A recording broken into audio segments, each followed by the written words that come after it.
Today, a look towards the infinite, off the beaten track in Egypt. Most of this country is a desert with many different facets. The people we'll be meeting have chosen to make their lives here in these vast spaces. Mansour is a child of the oasis. At Bahariya, this young veterinarian cares for all the animals of the small farmers. He has become an important personality in the local community. Youeel was a civil engineer. He left his job as an architect to become a monk and joined one of the monasteries in the Wadi Natrun Valley that for 16 centuries now have been maintaining the traditions of Christianity and desert monks. Fenouil is a navigator of the sands. For more than 30 years, this Frenchman has been exploring these vast spaces. Traveling the desert with him means setting out to discover magnificent sights. I never get tired of these landscapes. It's a strange feeling, like going back to the beginning of the world, like you're starting over. I've never met anyone who wasn't moved by the sight of these shifting dunes.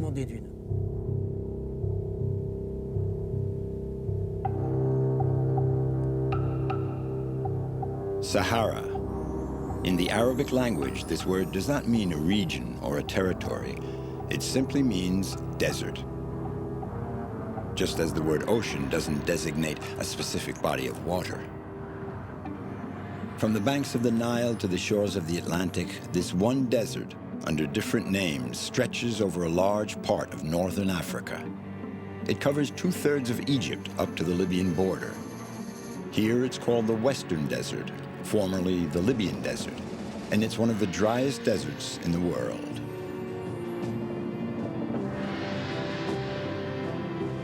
The ancient Egyptians considered this desert an evil kingdom. Yet in the middle of this mineral ocean, a verdant archipelago resists the onslaught of the waves of sand. The 5 oases of the Western Desert are sheltered islands where the miracle of life has triumphed over the hostile climate.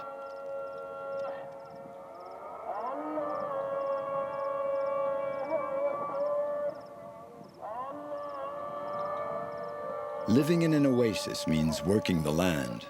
Here, farming, trade, and prayer set the rhythm of life. People leave for the fields every morning at the same time. They cultivate the land the same way their ancestors did. The path of life has already been traced for these men and women, and they follow it not out of resignation, but out of respect for tradition.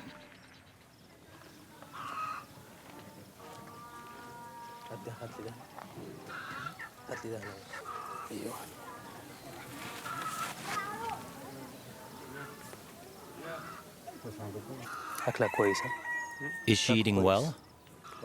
Yes. Is she eating normally? Yes. Is she pregnant? Yes. 3 months.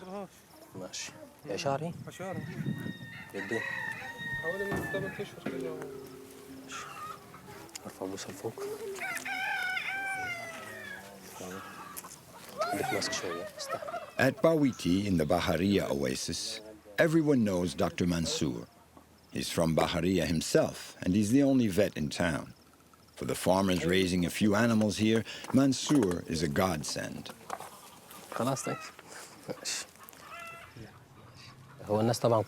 Everybody likes the vet here because they know I'm always ready to help them and their animals. Animals are their livelihood, and people worry as much about the health of their livestock as that of their children.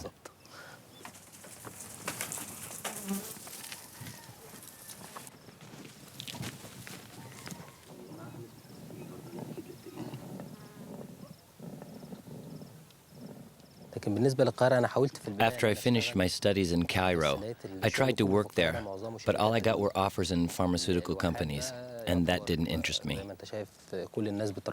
In the oasis, everybody has livestock, so there's much more work here. Oddly enough, there are a lot more vets in the suburbs of Cairo than in the oasis. But there's a real human dimension here, and it's not too crowded. I'm the second vet who comes from the oasis. I'm a child of the oasis.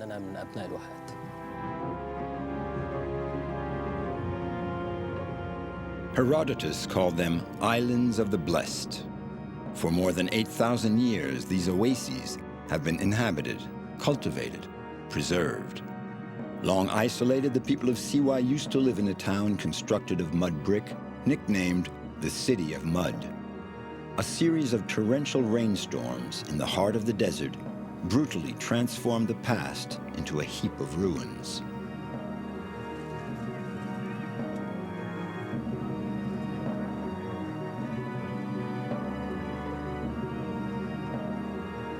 In the space of 4 years, from 1926 to 1930, the city of Shali was totally devastated. As they had no other place to go, the people of the oasis built another city right next to it.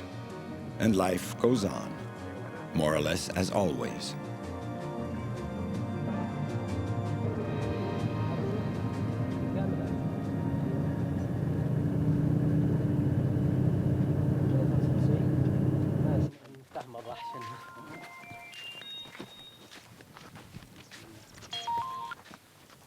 الو والله المشكله في يعني يا نبدا بكره يا يوم السبت معلش هاي تعال بص يا دكتور بص الحاله مدي قد ايه كل 20 يوم You need to give him a series of injections. That's the best way to treat him. You need to give him 3 doses spread out over several days. I'll come back as soon as I can to examine them all, like I did for Sammy's camels. You really have to treat your sick animals every day for a month. Then you won't have to worry anymore.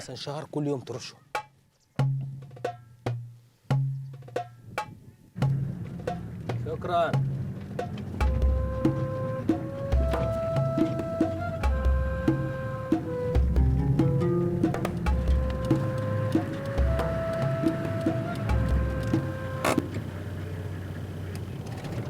السلام عليكم. Hello, how are you? Fine. This is Syed Sanusi. He's an agronomic engineer, and he's the best date palm specialist in the entire oasis. Okay, good luck.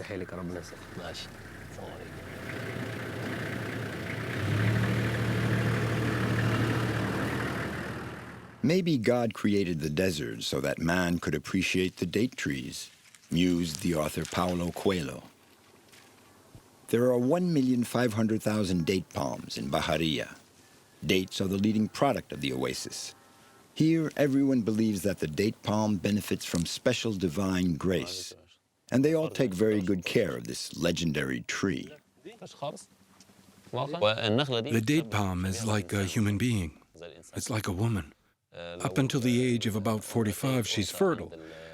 Well, it's the same with the date palm. After 45, the female date palm no longer produces. And even if there is fertilization, the tree won't yield any fruit.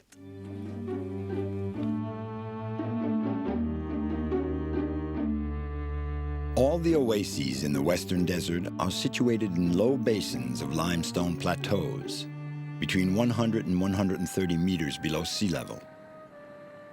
And in this geological configuration, the groundwater just gushes up. At first, this hot water that comes from deep within the earth flowed naturally. And then, as needs grew, other methods were needed to ensure the supply of water.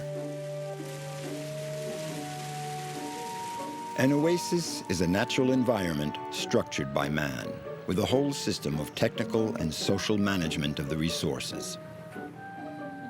In the Bahariya oasis, there are 86 machine-dug wells and 243 natural wells. Until 1976, all the oasis had only natural wells, but constant pumping caused water levels to drop, and from that time on, they started using machines to drill wells.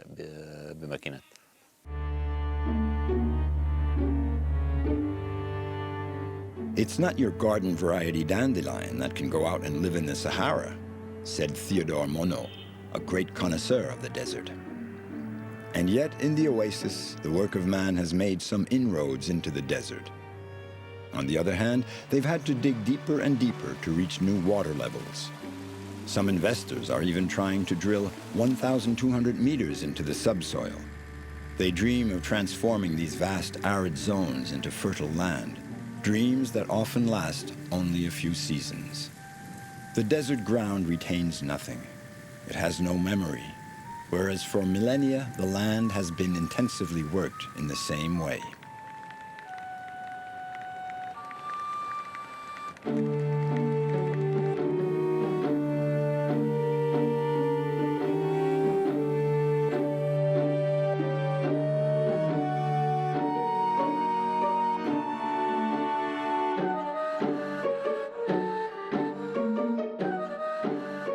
In all the North African oases, the fields are divided up in the same way.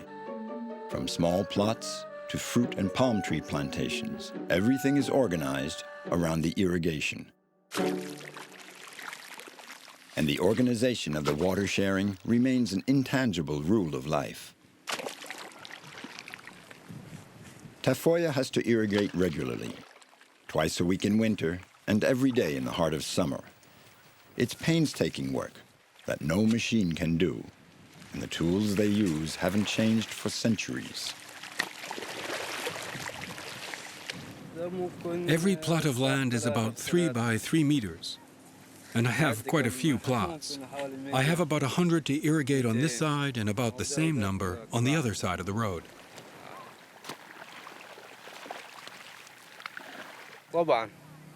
Farming is a difficult job, but it's our profession, and it's been our family's profession for centuries. We never stop working, every day. But every job has its drawbacks. I'm used to it. I've always done it.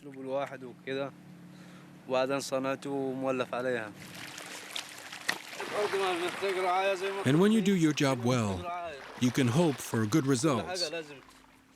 As the proverb goes, every effort has its reward.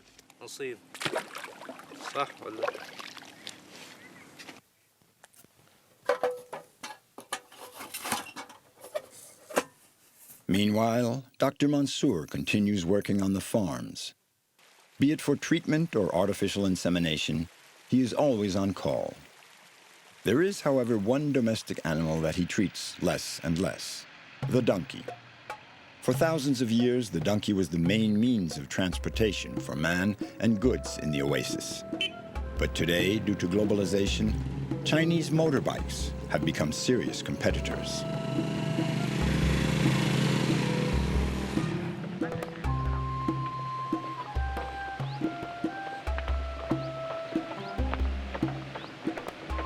Even in the heart of the desert, life is changing. In fits and starts, progress is coming to the oasis.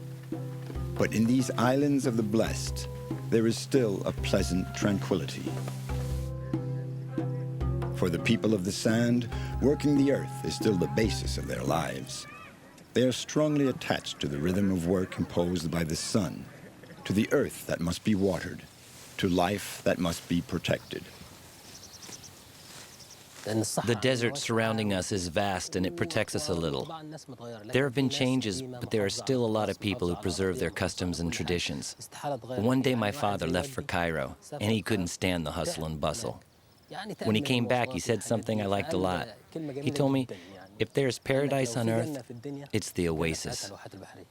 I couldn't live anywhere but in the oasis. And here, as the saying goes, I'm like a fish in water. And it's true. I couldn't live anywhere else.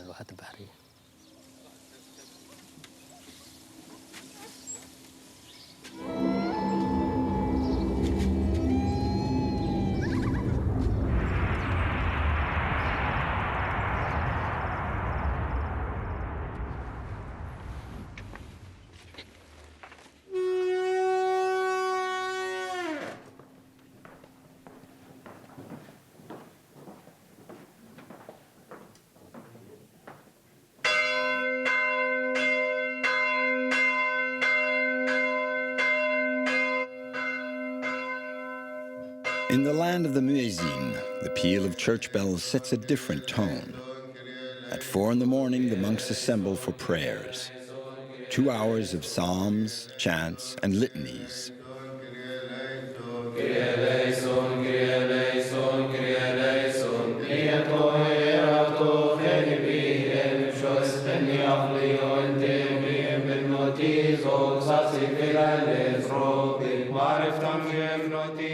The history of Christianity is closely linked to the history of Egypt.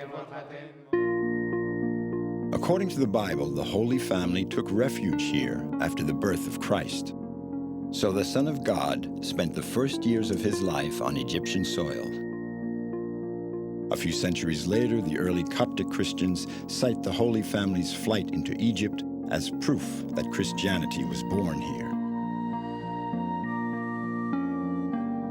The fine points of doctrine aside, one thing is certain. Over time, thousands and thousands of monks have taken the vow to live here and consecrate their lives to meditation and prayer.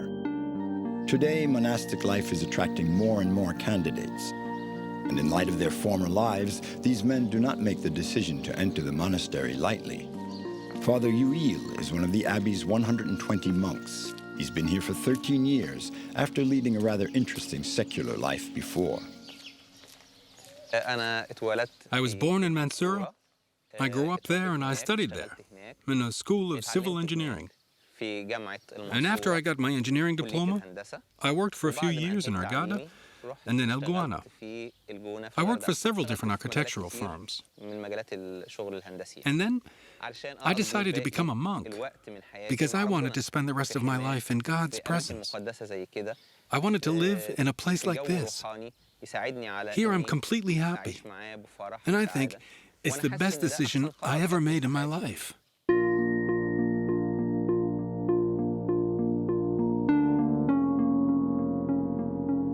One doesn't go to the desert to escape, even if the spirit can find refuge here. The Christians of the Orient settled here in order to pray in total peace.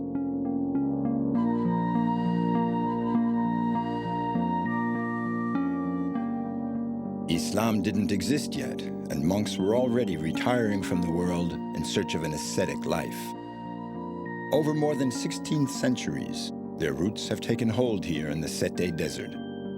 At first, they were hermits, and then they formed communities. Now there are still 4 active Coptic monasteries in the valley of Wadi Natrun.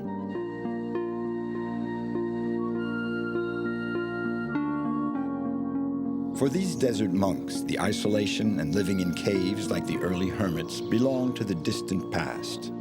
Now they live in communities. Their cells are much more comfortable, but no outsider is allowed to enter them. They follow the rules of monastic life to the letter. Monastic life follows 3 rules: poverty, obedience, and chastity. Poverty allows detachment from everything. Chastity fosters purity of body and spirit. Obedience has to be followed all through life. You have to leave all your decisions in the hands of the abbot. Obedience is without question the most difficult of the rules.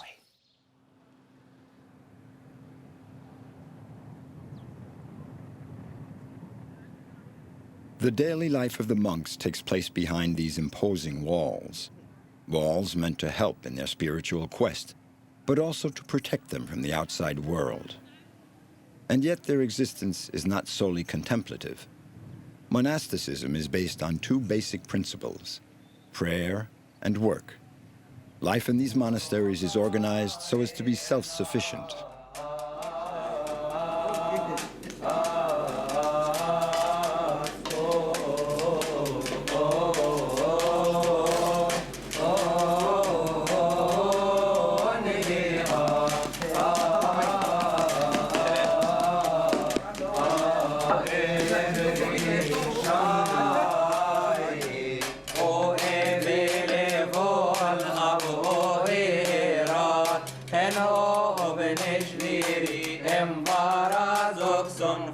Before becoming a monk, candidates have to prove themselves over several years. Novices wear a blue or brown robe for the first 2 years, and then a white one for a year or 2. It's a very strict hierarchy, and it's only after they have taken their final vows that they let their hair and beard grow.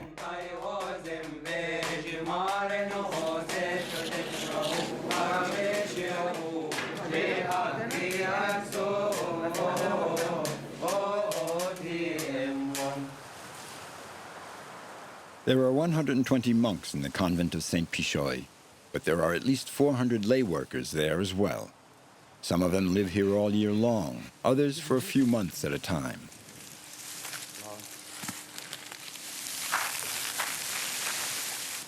We give him the work because if he gets the work here, he gets money for his family, to feed his family. And he spends good time in desert, in monastic life, because we let them pray, we let them confess, we let them share our life.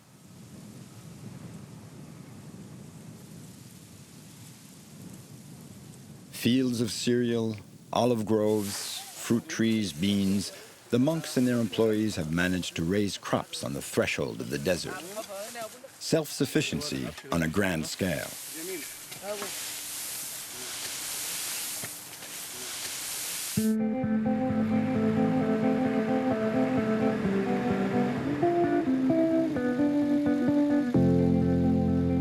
A monastery operates like a business with a variety of activities. It's more than a community. It's a world in itself with its own codes and organization. There are no taxes, but there's no individual gain either. Everything is for the collective good. They've been in this spot for more than 16 centuries. Yet these monks have come a long way since the year 390 AD. They're not afraid of progress, and their skills acquired before they enter the monastery are put to good use on new development projects.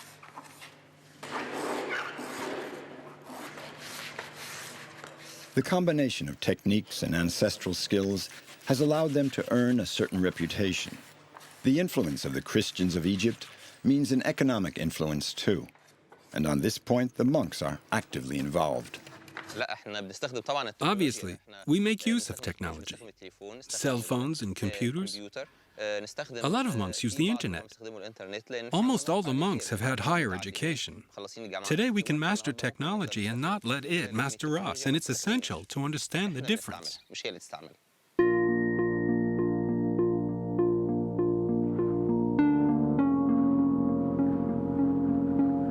Even if Coptic monks have not lived like hermits for a long time now, the desert still figures strongly in their religious vocation. They make regular retreats here alone for a few days or weeks to meditate and carry on this tradition.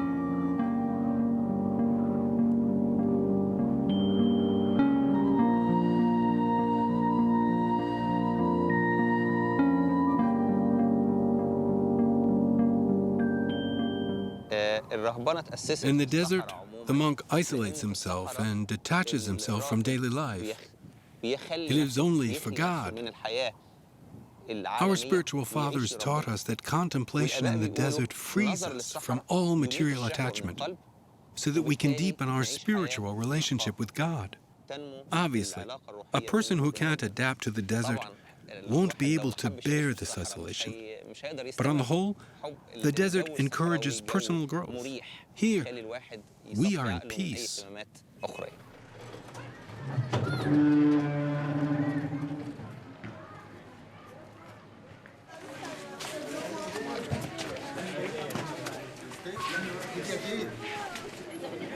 The Wadi Natrun monks are a real success. When the monastery opens its doors to the public, it attracts an impressive crowd of faithful.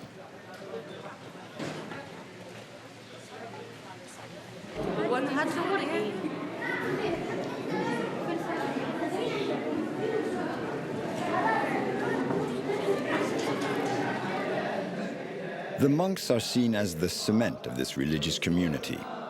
Their continuous presence down through the centuries and their resistance to persecution are seen as a symbol of immortality.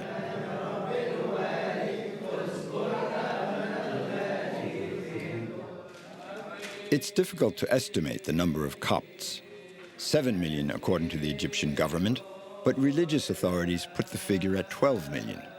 The figures are often a subject of controversy. But Egyptian Christians are attached to their particularities, and for them, coming to these monasteries is like making a pilgrimage.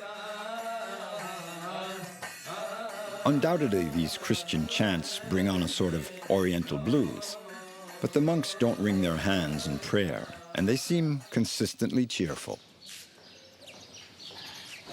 A monk's life is not one of competition, but of encouragement. There is no competition between us. There is a collective spirit where everyone can develop his own spiritual life. Our community is part of this world, a part protected by the angels. Angelic life has no definition. It is a life where you feel at one with yourself, quite simply.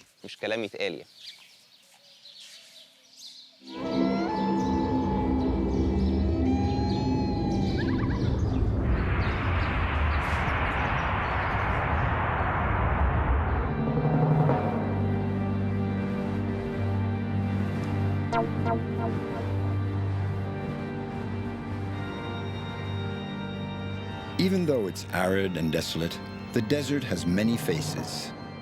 Sometimes man is tolerated here on the condition that he's willing to show humility before the harsh elements.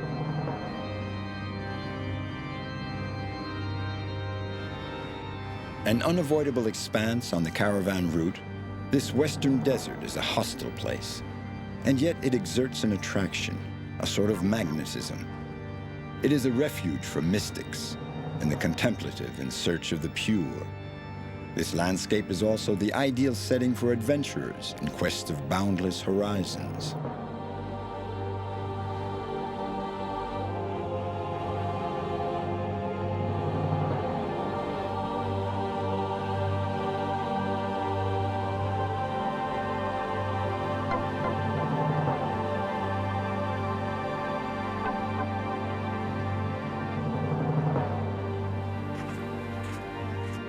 Nobody knows this man's name, but his nickname is well known.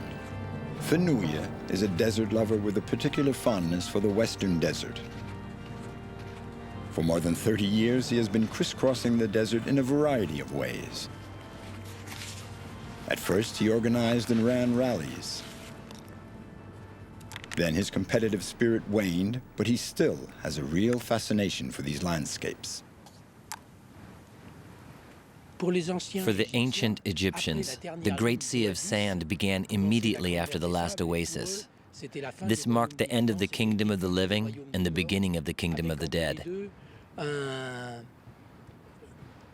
between them, there was a dangerous no man's land called chaos, where you could find yourself trapped. And they were right to be wary, because in certain directions, it was uncrossable. The desert is both life and death. It reminds us of the fragility and the beauty of our humanity. Heading out into the desert is always an adventure. You can't forget anything: gas, water, food, tools. But above all, you mustn't set out in just one vehicle. A breakdown in the middle of the desert can quickly turn into a serious problem. This is a well-known Saharan ritual that gives the tire the same consistency as a camel's hoof. We deflate the tire. It gets wider, and there's more surface in contact with the ground. We deflate it to 800 grams of pressure.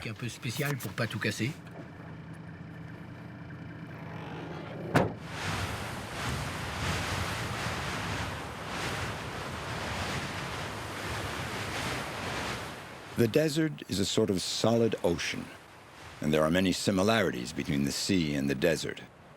The chain of dunes is like a series of rollers on the sea, and rather than driving, you feel more like you are navigating as you set a course to make your way across this sea of sand.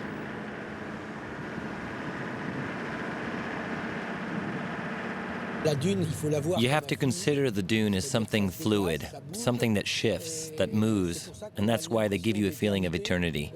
You see a frozen storm.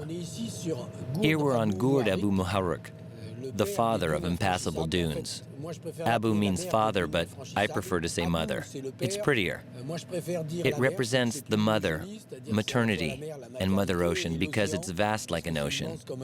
So I'm bending the rules, but why not? It stretches over 550 kilometers, so it's the longest chain of dunes in Egypt, in the Sahara, and probably in the world. I never get tired of it. I like discovering it on foot, by camel, motorcycle, or car. Different pleasures, but equally profound. Being in the desert means choosing your route, studying the difficulties, and trying to evaluate them correctly.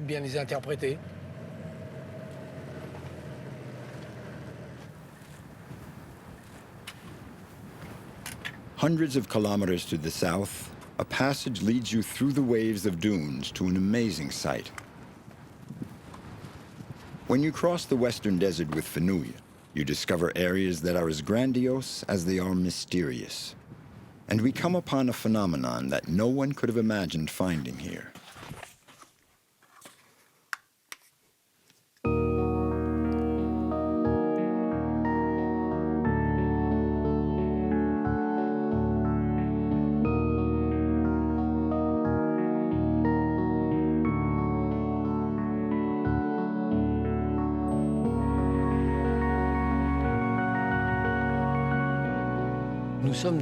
Here, we're in the only limestone cave in the Sahara.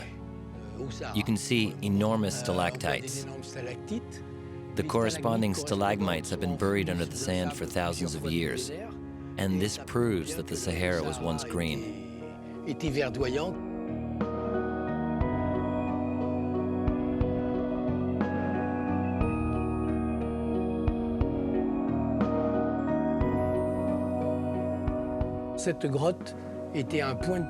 This cave was a mandatory stopover for caravans for two reasons. There was water in it, that was important, and because it's situated 15 kilometers from a passage where the camels can get through the dunes.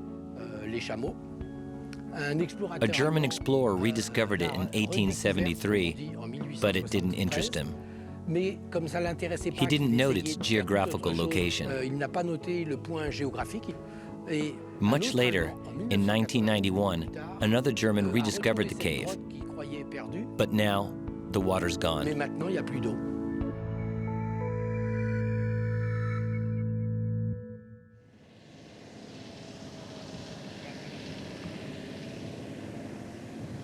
Traveling the desert means confronting the unknown, looking for landmarks in the middle of emptiness, and knowing that the slightest undulation in the sand could turn out to be a trap.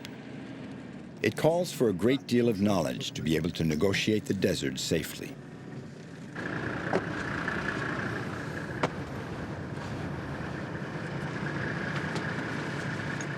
One miscalculation, and the car stops short. In the second vehicle, Karim, the second driver, Rushdie, the mechanic, and Saeed, the cook, are bogged down. 3 times, 5 times a day, they have to help each other out of these sand traps. Karim, tell us when you're okay. Okay, let's go.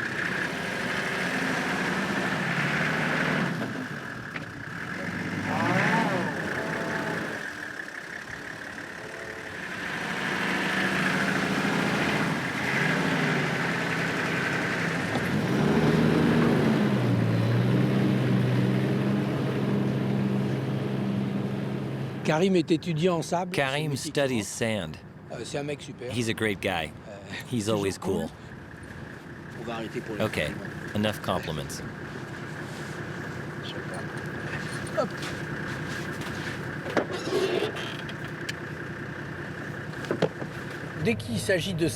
When you're in the sand and the dunes, you need 2 vehicles because anyone can get into trouble.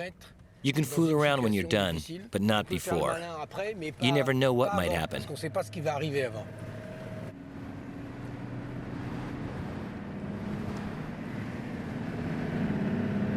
Fenouil was certainly not predestined to become a desert specialist. He had a degree in philosophy and became a journalist. While working on a story in Algeria, he discovered the elegance and freedom of the shifting dunes.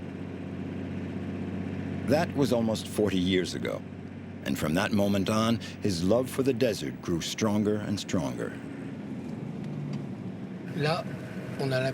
Here you feel like you're at the beginning of the world. There's something magical about these rocks and the soft sand.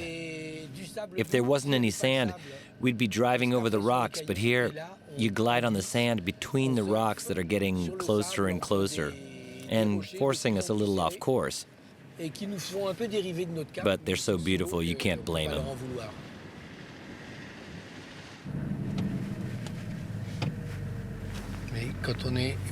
When it hits the rocks, the wind moves the dune in a different way. It digs into it. Like when you're at sea, you have to be careful near the reefs because of the whirlpools. Here, too, you can find dune whirlpools, and sometimes you find hollows that can be a little dangerous.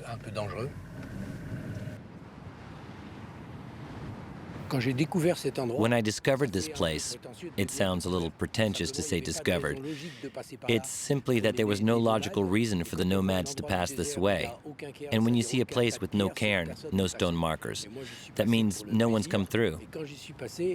I came this way for the fun of it, and when I found this place, I called it the Halong Bay of the desert. All these rocks change the way the wind blows on the dunes. The dunes separate and keep drifting, showing how sand is fluid. It passes between the islets, like currents running between the rocks in Halong Bay. The sand continues on its course. This landscape is unique.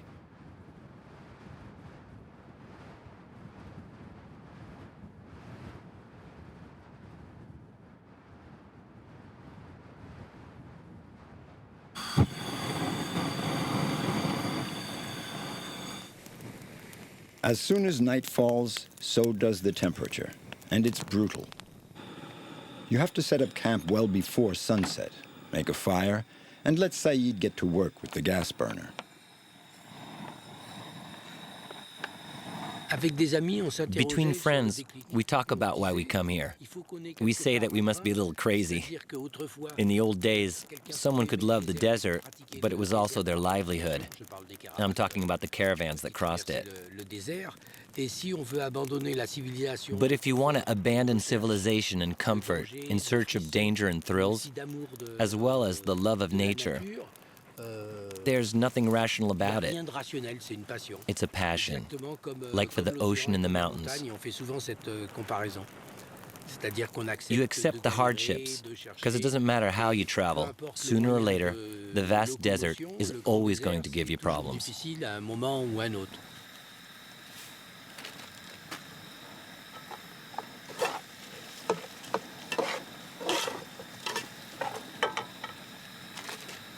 The Western Desert, it's my favorite, because it's the wildest. It's the largest expanse of sand. There are legends about it, but also stories of adventurers and explorers. It's also the most diverse desert that I know. The landscape often changes in Egypt's Western Desert.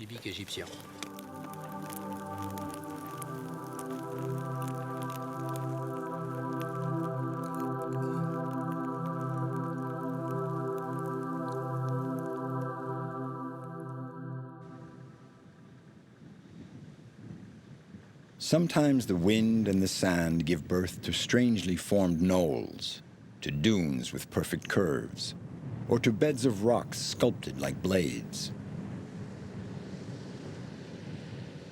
You need a vast amount of knowledge of the desert, a dose of recklessness, and that famous touch of madness to brave such wild terrain. Even though there's no proper marker, this is the only way through. This gully has a drop of more than 120 meters.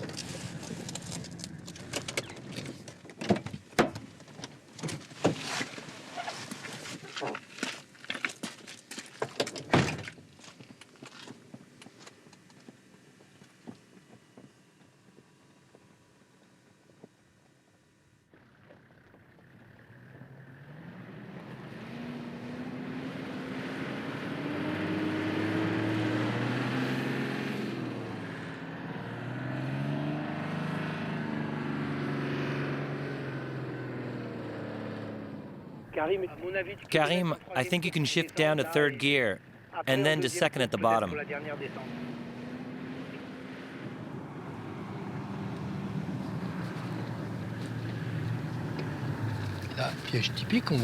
Here you have a typical trap. When you see a dune with a very steep slope, you have to watch out not to crash into the rocks.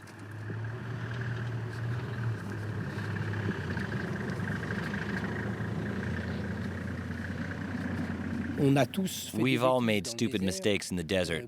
I'm the first to admit it. I came here without a clue. I survived learning little by little. But when you cross the dunes, you always have to be humble. You have to understand, think things out, evaluate.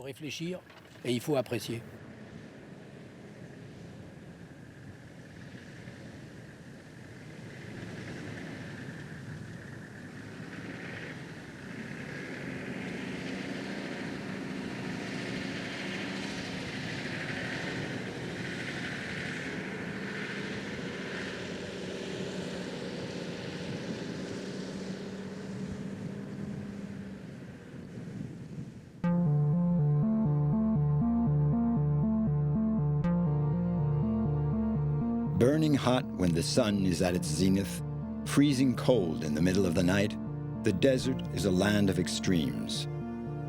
What artist could have conjured up such incredible settings where the light completely changes the perspective, where pretentious little outcrops break the dune's flowing curve? In the desert, you're sure to find landscapes that are impressive, moving, or depressing, depending on the traveler's mood.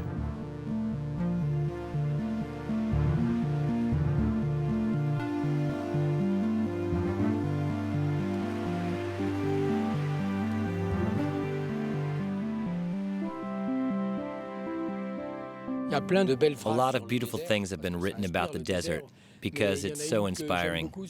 But the story I like the most is by Honoré de Balzac, about an old soldier under Napoleon, telling the story of his Egyptian campaign to his grandchildren, who keep interrupting him, asking, "What was the desert like?" He looks for the right words and finally comes up with, "The desert is God before man." And you don't have to be a believer to have a feeling for transcendence. When you see the desert, you see a virgin land before man's done anything, either good or bad.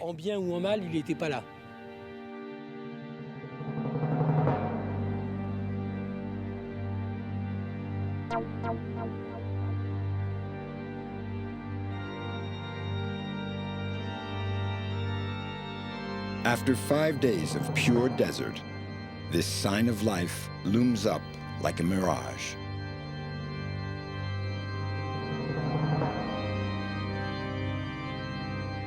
This remote, forgotten citadel is the vestige of a time when life really existed in this place that's so lifeless today.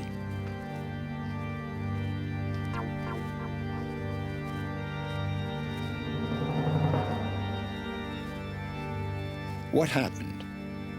Why did men construct this fortress, and why here, in the middle of nowhere? This is the biggest fortress built during the Roman colonization around 2,000 years ago. The Romans occupied Egypt for 400 years, and this fortress was used to protect the caravans. There were major Roman garrisons here. The place was called Ain Dabadib, the Well of the Scorpion. It was abandoned 500 years ago because the wells dried up. But then water reappeared in Karga, which is now the largest oasis in Egypt. And this place stayed abandoned.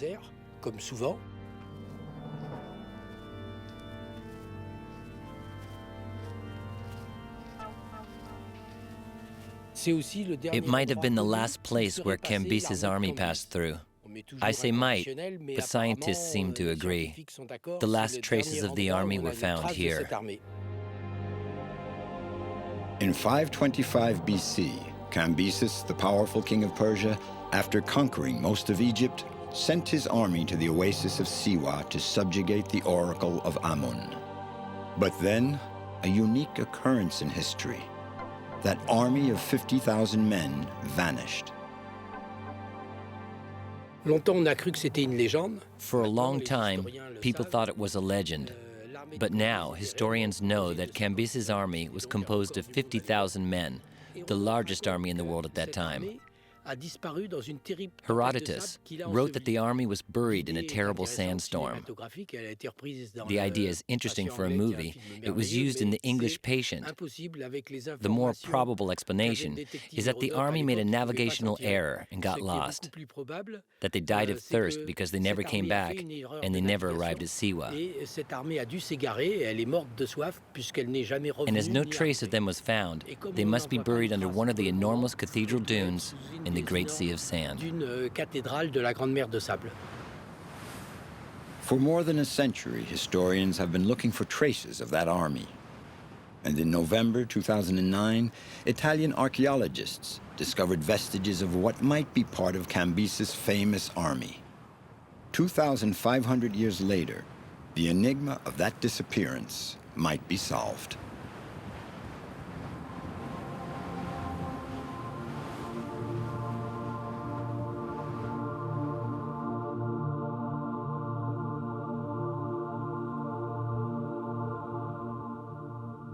People have become interested in the desert fairly recently.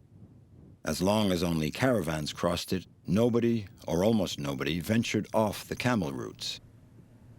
It was not until the beginning of the 20th century that the first explorers began to venture in, thanks to the automobile. And those scientific expeditions were hunting for the lost oasis, called Zerzura.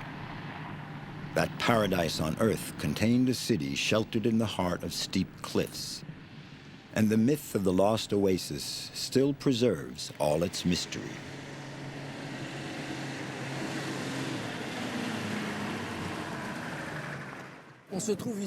We're on one of history's first roads for cars, built between 1925 and 1930 by the English and their Hindu workers, because the Egyptians didn't want to go out into the desert to break rocks. It was quickly abandoned because it was covered by sand. With a new road circling the oasis, this one's been forgotten. When it was reopened in 1986, no one had been on it for more than 30 years, and you felt like you were traveling towards a magical land, a lost oasis, where there were traces of civilization, cairns, but no cars. Everything had been erased by the wind.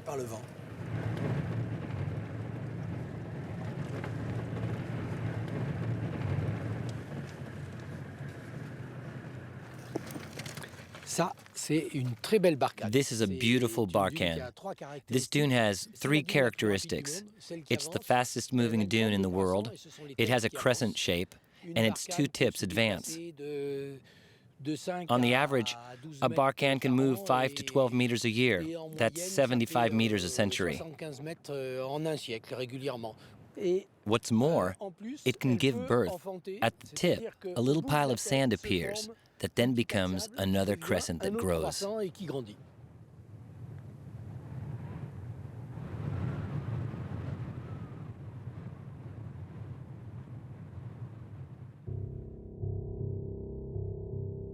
This apparently hostile land seems to breathe, as if the Sahara were a place that gives life to the mineral world.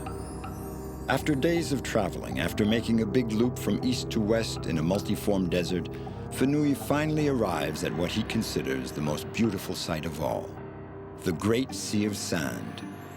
All of a sudden, infinity is within reach. I never get tired of these landscapes. It's a strange feeling, like going back to the beginning of the world, like you're starting over. I've never met anyone who wasn't moved by the sight of these shifting dunes.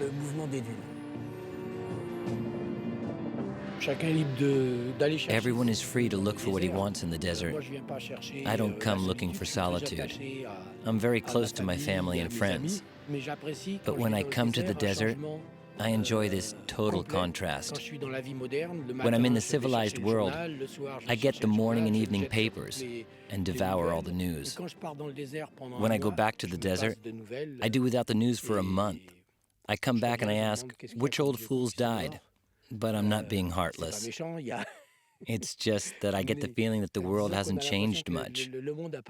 There's always just as much misery, just as much happiness, as much beauty and ugliness, and I took advantage of the beauty and the peace of the desert, which cleansed my soul. Ça m'a lavé un peu l'âme.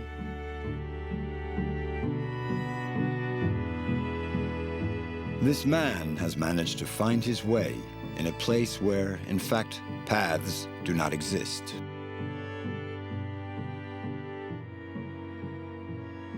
Le désert, ça me fait The desert penser makes à me think of a un mystic chant Tuareg mystique song that des ends with, Touaregs qui se finit "He who par dies of immense love d'amour immense, needs foule immense. immense Il y a forgetfulness." que la passion amoureuse Only extrême passionate love, qui est or the quelque desert, chose où le désert could peut vous inspire a inspirer phrase like that. une phrase pareille.